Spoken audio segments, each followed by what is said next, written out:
There's something about old, abandoned vehicles that many of us just can't tear our eyes away from. Whether it's a derelict car left forgotten in a forest, or a monstrous old machine abandoned in a meadow, you desperately want to know how they ended up there. Luckily for you, I've done some digging and found the most incredible abandoned vehicles on the planet for your viewing pleasure. So grab your popcorn and get comfy as we take a tour of some derelict trains, planes, and mad machines that'll blow your mind. The Red Star Graveyard. On the northern fringe of the city of Budapest lies the final resting place of more than 100 different locomotives. Ranging from rare train engines to rotting train cars, this depot, also known as the Red Star Graveyard, is a derelict heaven for train fanatics. The depot was built in the beginning of the 20th century as a repair yard, but as you can see, today most of it is abandoned, along with the trains inside. Some are astonishingly ancient, like this MAV 301 series engine that was last used more than 100 years ago. But others, like these MAV 424 steam engines, bear a red star on their fronts from Hungary's time in the Soviet regime back in the mid-1900s. It's unknown exactly how many ancient trains lie rotting on these tracks, although it's clear that over the decades, they've slowly begun to lose their battle against nature. In a few more years, these amazing trains will likely be overrun by plant life, making this the end of their line. Strange Zögel sights. From above, the quaint German town of Zögel doesn't look like anything out of the ordinary. But when you take a closer look at one of the fields on its outskirts, you can see something seriously strange. What do you think those 24 perfectly aligned little dots are? Hay bales? Tractors? Maybe some mutant strain of corn? Well, when you zoom in even further, you can just about make out that they are, in fact, tanks. Leopard 1 and M47 Patton tanks, to be exact. Curious urban explorers have visited the site, noticing there's a sign nearby that says entry to this field is forbidden. But when did that ever stop urban explorers? As weird as they look planted in rows like that, these long-abandoned, almost 50-ton tanks aren't just for show. The rigid configuration appears to be some kind of military shooting range.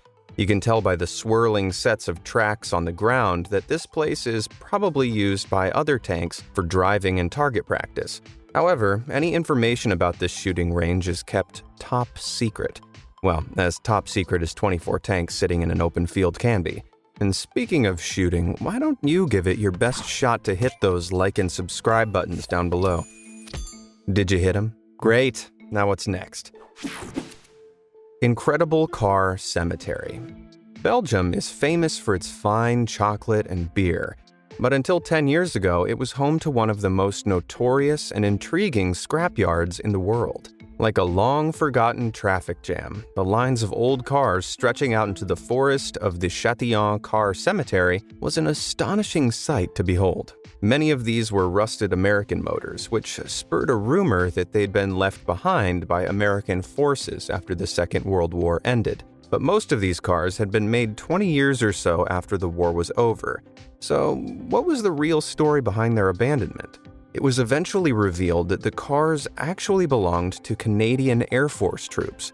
Hundreds of them had been stationed in the nearby town of Virton on behalf of the NATO alliance back in the late 1940s. But because the town was so small, the businesses of repairing the troops' many cars fell on one lone mechanic in nearby Châtillon.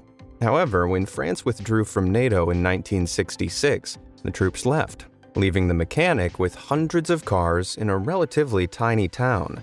Unable to sell them on, they lay rusting and rotting over the years, until they were all sadly cleared away in 2010. Wow, I think I just heard the hearts of all the classic car enthusiasts break. The Ghost Plain of Iceland. The volcanic basalt black sands of Iceland make up some of the most breathtaking beaches on the planet. But while these sands are astonishing by themselves, they're also home to one of the most out-of-place abandoned vehicles in the world. This is the Sólheimassandur plane wreck, a twin-engine fuselage of an old cargo plane hollowed out and stripped bare by decades of punishing Arctic winds. Though it looks like a post-apocalyptic grave, it's actually all that remains of the terrifying events from November 21st, 1973. On that day, the 5-man crew of the C-117 plane were making their way to a U.S. naval station in Iceland when temperatures suddenly plunged to a frosty 14 degrees Fahrenheit. 60-mile-per-hour Arctic gusts pummeled them, and ice terrifyingly froze up both the plane's engines. The plane dropped out of the sky and crash-landed on the beach, but miraculously, every man on board survived without so much as a scratch. The U.S. military eventually rescued them and began stripping the grounded plane of everything it had. They clipped its wings, removed its engines, and took anything that was salvageable, leaving the 5-ton shell littered on the beach. That's pretty rude, although it has left Iceland with a free tourist attraction. Spooky shores of Kiska. The remote island of Kiska, which is part of Alaska's Aleutian Islands, is a 22-mile-long landmass that isn't populated by a single soul. Without any roads or buildings on its barren shores, it's the last place you'd expect to find any abandoned vehicles. So you might be shocked to discover that its shorelines are littered with old anti-aircraft guns, rusting ships, and even submarines. Even though many of them are more than 80 years old, Alaska's cold climate has kept most of them incredibly well preserved, especially these Japanese Type A midget submarines. At just 78 feet long and less than 6 feet wide, these sneaky submarines were used to infiltrate enemy waters. But if they were caught, they were small enough that the Japanese could claim they were just target practice. However, they were also armed with torpedoes, and some were even used in the famous attack of Pearl Harbor. So what are their rusting remains doing way out in Kiska? Well, it turns out they're from a little-known battle that occurred in Alaska during World War II. At the time, Kiska was home to an American manned weather station, which was captured by the Japanese. In response to the occupation, American and Canadian forces waged an air campaign against the island, which was bombarded and blockaded for an entire year. Overpowered and outgunned, in 1943, the Imperial Japanese Navy quickly retreated from the Aleutian Islands, but not before blowing out the hulls of any ships and subs they had to leave behind, so their enemies couldn't use them. Now, that battle may not be found in many history books, but that story of supreme pettiness is definitely one for the ages. Abandoned turbo train. The 20th century space race fueled a competition between the United States and Soviet Russia to see who could create the bigger and better rocket ship. But this also led to the creation of another super-fast jet-propelled vehicle, the turbojet train. It was created back in the 1960s by American engineer Don Wetzel, who'd been tasked with creating a faster and cheaper locomotive. Wetzel had the wacky idea of adding jet engines onto trains to propel them along the tracks, and the resulting M497 boasted two 5,000-horsepower jet engines. These were placed on the front of the train just to make it look cooler, and when it was tested, it was able to reach an astonishing 183 miles per hour. This incredible locomotive development inspired the Soviets to build their own jet trains, and by the 1970s, this amazing machine was born. The head of an old ER-22 engine had been redesigned and modernized, with two turbojet engines from a Yakovlev Yak-40 plonked on the top. But when pushed to its limit, the train only reached about 155 miles per hour. Oh, it still sounds awesome, right? Well, outshined by its American counterpart, as well as being loud and costly to operate, the prototype was abandoned. It was moved to an unused track behind a railcar factory near Doroshika, where it lay forgotten for more than 40 years. Even though it looks like it'd fall apart with a light touch now, I bet a ride on this train in its heyday would have been off the rails. Rusting river rockets. Now, turbo trains weren't the only crazy inventions that the Soviets brought to the table. In 1957, the Soviet Union began manufacturing these utterly incredible hydrofoil boats. They could travel much faster than regular boats because they were lifted out of the water on a set of submerged wings. This reduced the boat's drag massively and let them skim over the water like a stone.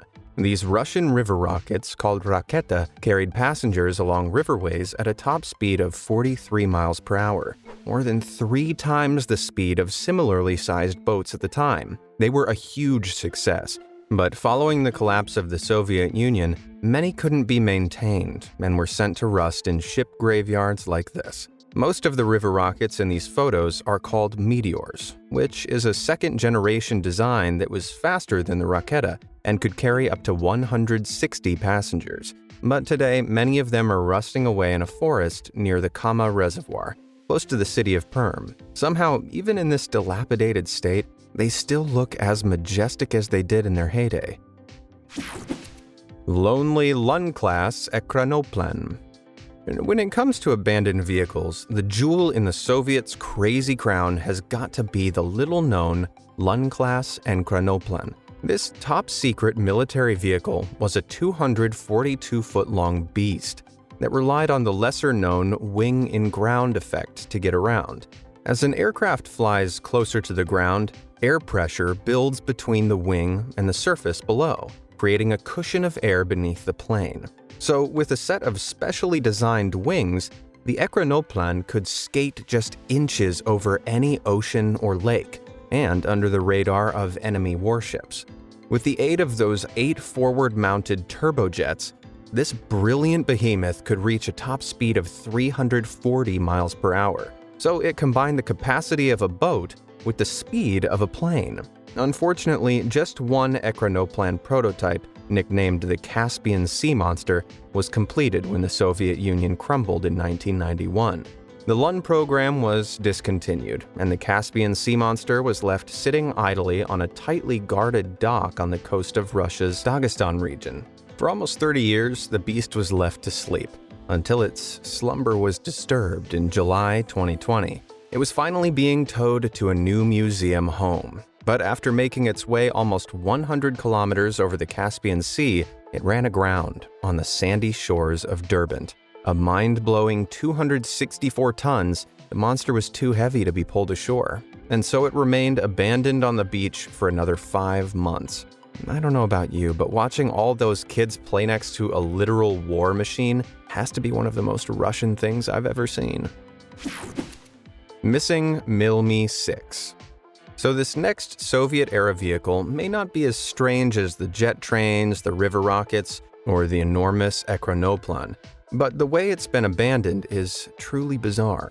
Out in the marshes of Russia's Yamalo-Nenets district, almost 1,500 miles from the capital of Moscow, there's something steely lurking in the swamps. Though it looks like a beast, it's actually a wreckage of an old Mil-Me-6 helicopter. When they were first produced back in the 1950s, these 108-foot-long behemoths weighed a staggering 30 tons and were easily the largest helicopters the world had ever seen. But in 1981, the crew of this Mi-6 were flying at an altitude of just under 500 feet, when all of a sudden, both the chopper's engines gave out. The 5-man crew crashed into the swamp below, but by some miracle, none of them were injured. The Mi-6, on the other hand, suffered some serious damage. An investigation later found that the refueling workers had accidentally filled the chopper's tank up with a gasoline-water mix, causing its engines to fail. But no plans were ever made to retrieve the vehicle. Instead, it sat abandoned in the swamp for more than 40 years, during which time its engines and even its tail section have been stolen. That's enough to send any aircraft enthusiast into a tailspin. The amazing MAZ. Do you think the list of derelict Soviet vehicles stopped there? Well, just feast your eyes on this abandoned MAZ 7904. With all those wheels in that split cabin, it looks like some sort of giant mechanized caterpillar. These old Soviet MAZ trucks and tractors were designed during the height of the Cold War to carry all manner of increasingly massive nuclear missiles. So much so that the MAZ 7904 was a 6-axle, 12-wheeled beast designed to carry loads of up to an eye-watering 220 tons. But the chassis alone weighed around 140 tons, meaning its huge 9-foot diameter wheels had to support a staggering 30 tons each. The weighty design was such a critical issue for this vehicle's development that no less than 100 specialists were brought in to ensure it would work. Despite its weight issue, it was rolled out in 1983, measuring over 100 feet long and 22 feet wide. The specialists had fitted it with a turbocharged 42.2-liter engine, so it could produce a hefty 1,500 horsepower. But dragging all that weight meant it had a maximum speed of just 16 miles per hour. On top of that, the prototype handled incredibly poorly, which is the last thing you want to hear about a vehicle carrying world-ending nukes. Despite all the effort that went into making it, it never carried a nuke, and the prototype was left to rust in a hangar in Kazakhstan. By 2007, its tires were unrecognizably deflated, parts of it had been stolen or salvaged, and all it was good for was a handful of photo shoots. Its remnants were eventually scrapped in 2010, much to the disappointment of all the other cool kids who wanted photographs posing next to it, I'm sure. The McBarge. Even though it doesn't boast a set of big golden arches, you probably guessed from the name that the McBarge once belonged to the McDonald's Corporation. It was built back in 1986 for Vancouver's World Fair, which was held on the shores of False Creek. So McDonald's took this opportunity to show off a new floating design for their future restaurants. They constructed a brand new, one-of-a-kind restaurant on a 187-foot-long barge for a whopping $12 million. That's around $26 million today. They cornily named it the Friendship 500, a pun that's so bad it makes my jokes look good. The 8,500 square foot restaurant was designed to float to waterfront locations, bringing Big Macs to shores all over the world. It was pretty popular at the first 6-month World Expo, where it was jokingly named the McBarge. But just 5 years later, residents were over the novelty, and the shorefront owners ordered the McBarge to go. It was floated over to the less populated Burrard Inlet in 1991. But instead of bringing in business, it was just left to rot. For more than 30 years, the McBarge has slowly decayed on the coast, gathering dust as well as graffiti. The inside still boasts that classic 80s decor, although most of the interior has been ravaged by decay and vandalism. The windows are covered in grime and spray paint, the floors and walls are filthy, and at one point there were even boxes of old products left on board. It may have been popular in the 80s, but it's the last place you'd want to eat now. The Herkimer Battle Jitney. Scrapyards are filled to the brim with all kinds of abandoned vehicles, but some, like this brilliantly bizarre example, really stand out from the rest. Discovered in a surplus yard out in America, the triple-axled six-wheel vehicle is unlike any other van, truck, or car I've ever seen. It's truly one of a kind. So what's it doing in a scrap heap? Well, it turns out this isn't someone's abandoned passion project. It's actually got a little bit of fame behind it. Now, many of you will be too young to remember The Mystery Men, a classic 90s film about a group of inept superheroes tasked with saving a city from destruction. In it, the good guys hilariously acquire a beast of a vehicle named the Herkimer Battle Jitney. It looked so well put together in the film that it had many movie fans wondering if it was a real vehicle, some even claiming it was a heavy troop vehicle called the Z-17 Marauder, which had been contracted by the US government. In reality though, the Jitney was just a custom-built vehicle made specifically for the film. Its running gear was a 1979 Ford semi-truck with the cab removed, and the body was a modified Airstream camper. But its heavily customized appearance meant it couldn't be reused in any other film, and so, sadly, it was left to gather dust. Maybe it'll get an ending fit for a superhero in the future. The Vacant Victor. Until 2020, an imposing-looking aircraft guarded the gates of Marham's Royal Air Force Base in England. It was a Handley Page Victor, a British jet-powered strategic bomber that was designed back in the 1950s during the Cold War. At just over 140 feet in length and a wingspan of 110 feet, these amazing aircraft could carry up to 17.5 tons of bombs, or one 5-ton free-fall gravity bomb, which is a nice way of saying one very big nuke. They certainly made an impact when they took to the skies, but when the war ended in 1991, there wasn't much use for them. The last of these models was retired in 1993, but the cost to restore and maintain them was so great that the RAF was giving them away to the public for free. Sadly, very few people had the space and resources to accommodate such massive planes. And while some models found homes in museums, others, like this one, were relegated to RAF's Marham fire pit. As you can see, the windscreens have all but been blown out, the inside has been blackened by fire, and the rest of it has been completely gutted. Here, the once proud bomber was used for drills, firefighting, and target practice by the RAF until it was scrapped back in 1995. Wow, seeing that vintage bomber burned out like that is a bummer. Ditched Lambo. With great horsepower comes great responsibility. Something that the owner of this Lamborghini Huracan forgot, along with his car, back in 2019. Cameraman Andrew Lawrence was traveling through North London, England, early one morning when he suddenly spotted this $250,000 purple supercar lying in a roadside gully. The Lambo was facing the wrong way and was in a ditch on the wrong side of the road, with its driver's side door jammed against the ground. But when Andrew looked around, the owner was nowhere in sight. How tempted do you think he was to call in a tow truck and claim it was his? Being a better man than most, Andrew called the police and tried to locate the car's owner. It turned out that it belonged to Bitstock's founder and Bitcoin millionaire Michael Hudson. He'd been driving down the road when the car hit a puddle of water and aquaplaned off into the ditch. But instead of calling in a tow truck, he abandoned the Lambo and walked off to get help. Fortunately, the damage to the $250,000 car was pretty minimal, and he was able to get it back on the road soon enough.